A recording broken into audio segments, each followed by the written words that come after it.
Last Sunday, Jake Bobo, yes, Jake Bobo showed himself to be a complete offensive weapon for the Seahawks, and he may be the future of the receiver position in Seattle.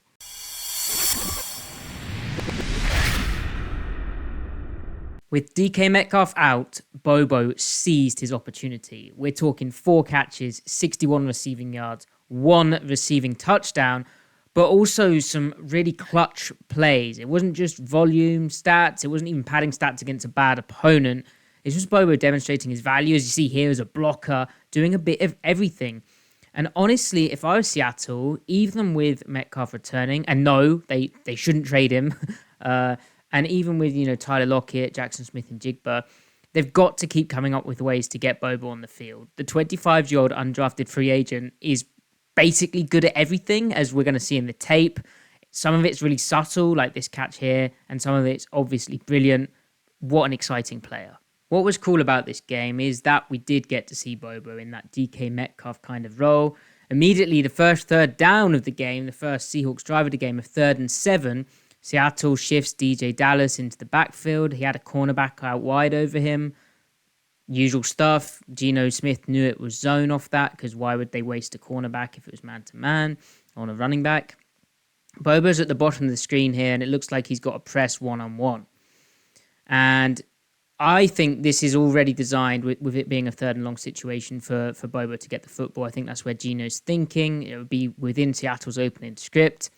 And as it rolls out, you can see Geno checks the single high safety, peeks on him, knows he has the look, and fires down here. If you look at the way Geno reads out this concept at the front side, I don't really think there's any intention of throwing this. He doesn't really wait for the routes to develop. I think he's just having a quick glance to hold the safety over here, and then he's intent on throwing to his double move. And what a double move, by the way, from Bobo. He's so good at getting guys to move that extra step and closing the space to then create the space to the sideline. So you'll notice here, perfect job of getting the corner to overstep here, actually start not being square anymore, start to transition as though it's a route to the inside, or a route like a dig, an inside release. And then he just breaks outside into all this space, stays on his plane, holds his, almost stacking the DB, and catches the ball. There's a lot of crafty stuff going on here at the catch point, but before that, just have another look at how good this release is.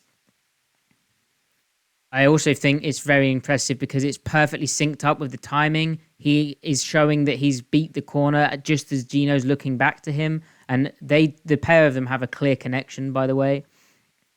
And then the catch point here, to prevent the DB being able to maybe knock this loose, there's a subtle little hop to secure the football. If he waited for it to hit him in the hands and he didn't try and high point that towards the end or catch it in the bucket, there's a chance that the DB would have been able to recover and knock it loose. Instead, he really prevents that from happening. You can see here Geno's eyes. Sees he's getting zone, has a peek out towards Bobo and the press coverage out there. On the snap of the football, checks the safety, has a quick glance over here, but doesn't really believe in that. I think he's just holding this middle field safety, and then easy as you like to hit Bobo. Nice high point at the catch, and look how pumped the sideline is as well.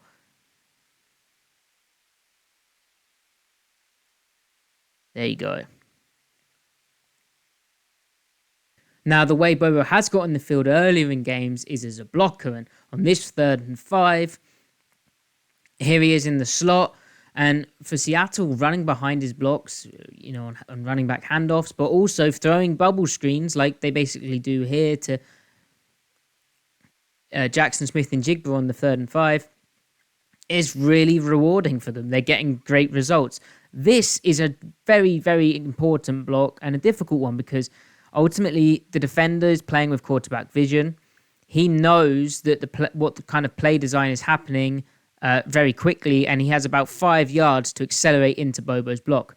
But Bobo tracks the near hip, adjusts off the leverage accordingly, chops his feet, nice short steps to then get into a good blocking position, and then an excellent strike underneath the pads. You can see that hand placement underneath the pads to absorb the contact, and then he basically uses that defender's acceleration against the defender and rides him outside, no holding, hands are within the framework of the defender, and it creates this alley for Jackson Smith and Jigba to cut across. The defender's intent on using the outside leverage, which could be a problem, but Bobo connects, sticks on, and drives him to the sideline, and that's a dominant block, and a very difficult one in space at speed, as I've said.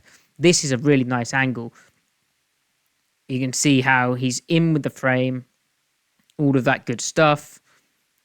Another nice look here. You can see how he is lower than the defender. There's real strain. And then he starts talking the defender towards the sideline. Now, we all know how impressive Bobo's touchdown was. And it was a great challenge from Pete Carroll, who went 2 for 2 on the day. Credit to Pete for getting it done. The ability to tap his foot in bounds is really, really impressive. That near toe.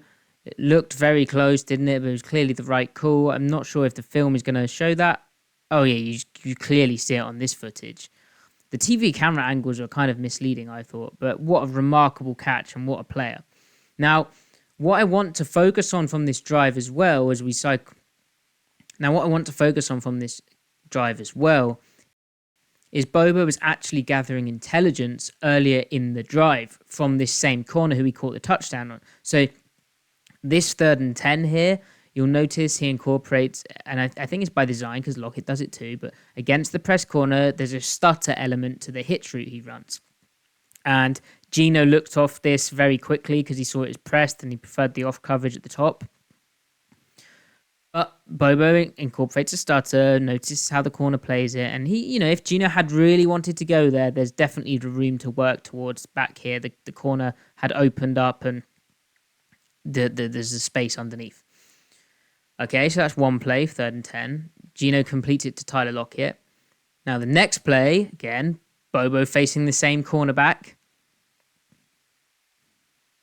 And this is a complete kind of check down route. Like, he knows he's unlikely to get the football here, but he is establishing that he has the intent to stutter unnecessarily like a kind of maniac, and then just run a little check down hitch in route, like a 5 and in, a thin route. This is real kind of unnecessary pizzazz, but it's sort of observing how the corner plays it. And it's planting the seed in the cornerback's mind that, hey, if I do this stutter, I might just be vibing out here and running a 5 and in. Like, I kind of mess around out here.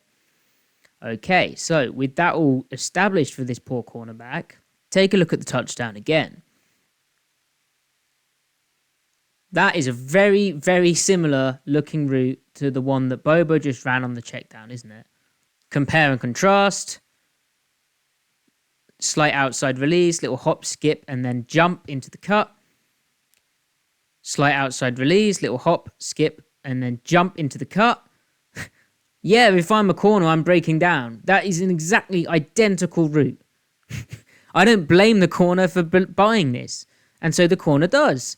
Then Bobo breaks it to the back pylon. And honestly, the recovery's pretty good. Like, the corner does a fairly good job of still staying square and not fully breaking down. And what I'd also praise from this cornerback is his ability to shuffle. The feet don't cross, so he hasn't locked his hip. He's able to then work back with this route, and he's actually in a good position to play the back shoulder. But this ability to make this look exactly the same means that the corner still has to honour it. And it will serve Bobo well in so many other aspects, that attention to detail. Here,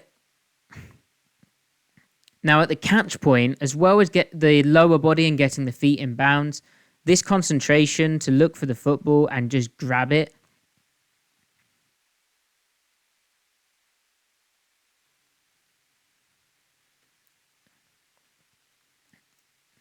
is so impressive.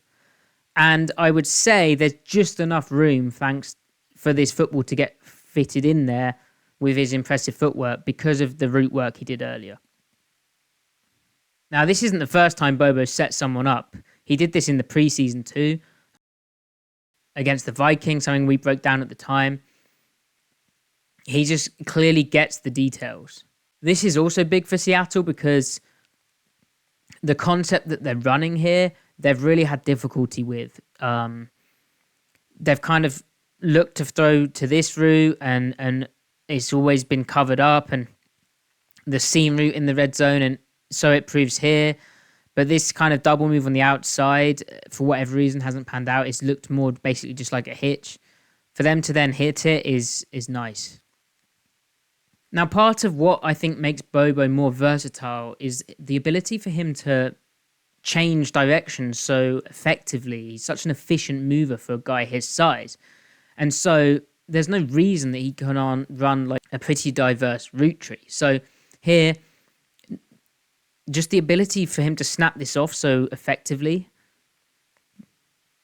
There's very little wasted movement, added steps. He's pressed vertical enough, like the cornerback's cushion is essentially maintained. And for Gino, this is as simple as reading this flat defender's tight. He can fit this football in there. He can beat the flat defender's eyes towards him, and he can throw it underneath the cornerback. There's enough room for this pass to be complete. Again, good hands away from the frame, good body twisting to fall effectively, not get hurt from that. Almost falling forwards, isn't he? And a really solid catch on 1st and 10. That kind of possession target, but not only is this a big frame, this is a very efficient route. It makes this look a lot easier, the kind of turn outside and the hinge to the football. And then finally, the play that really impressed me was basically the game end on the 3rd and 5, where a lot of dudes do not get the first down on this play. So pre-snap, Seattle shifts Bobo from this position out to this position out wide. And that tells Geno Smith that he's getting a zone coverage because no one covers out on the 3. This corner just bumps along outside to the receiver, and they end up walking this guy off. So it also, from being mugged up, so it also clears some things up for the offensive line. They also have a corner over the tight end, the nub tight end. So they know they're getting zone. And I'm sure Bobo will have recognized that he's getting zone too. Now, from that point, remember that the 3rd and 5, the first down marker is essentially this 45-yard line here. Now, it would be very easy for Bobo on this route to get overexcited, to run himself into all of this traffic. What he doesn't do is he doesn't drift upfield. He also recognizes in his route stem, I'm getting a zone bail corner. I know there's a route inside here, which the corner is supposed to overlap in his cover 3, his deep third. I can just sit this down and wait. He doesn't run inside to where the help is. He just waits for the football to come. And from this catch here, after sitting it down, to wait here so that this gap is able to be accessed, immediately from the catch, able to plant and dive forward, lowering the pads. Remember, the first down marker's here. He needs to get essentially 1.5 yards on this play. And then, after falling through this tackle, to then twist his body away from this hit and protect the football, more importantly as well, and get the first down. I mean, that's really impressive. Here, he's almost going backwards. It's almost a 2-yard gain, isn't it? But the ability to plant, see where the space is in the open field, and then to pop his body into that open space is really, really impressive. A lot of receivers would run and drift too far inside, and this space wouldn't be there. This linebacker would end up closing it, and they would really struggle to get the first down. He understands where he needs to get to on the field, how he's going to get there, and it's that poise and that playmaking that really shines with Bobo in all situations. So really, Bobo keeps answering whatever the Seahawks throw at him, literally, and also when he gets those blocking assignments and all that good stuff. And we do have to be realistic, as I've said, and acknowledge, he won't always be able to get onto the field. There is Metcalf, there is Lockett, there is Jackson Smith and Jigba. There are those tight ends who, as impressive as Bobo's blocking is, do bring a different kind of blocking dimension, along with their ability to catch the ball in a different way and run different routes and get different matchups.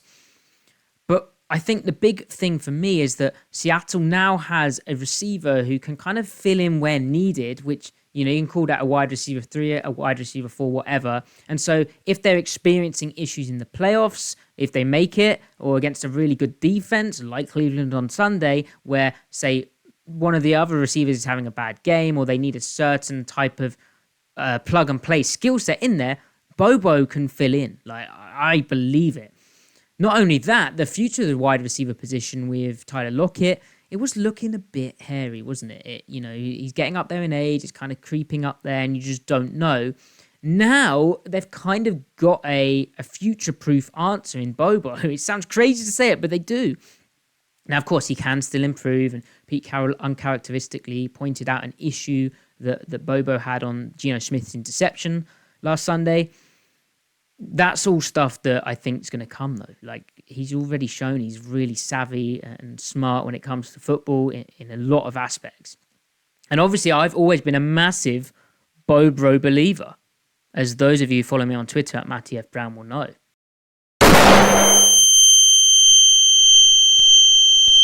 If you like this video, please do like the video, comment down below on how we can keep improving this stuff. And also, I say we because Griffin did a great video on Boye Mafe, where you have to check it out. Also, please do join us this Sunday, live, post-game show. Hopefully Seattle in their shiny throwback uniforms have defeated the Cleveland Browns in Week 8 of the NFL season.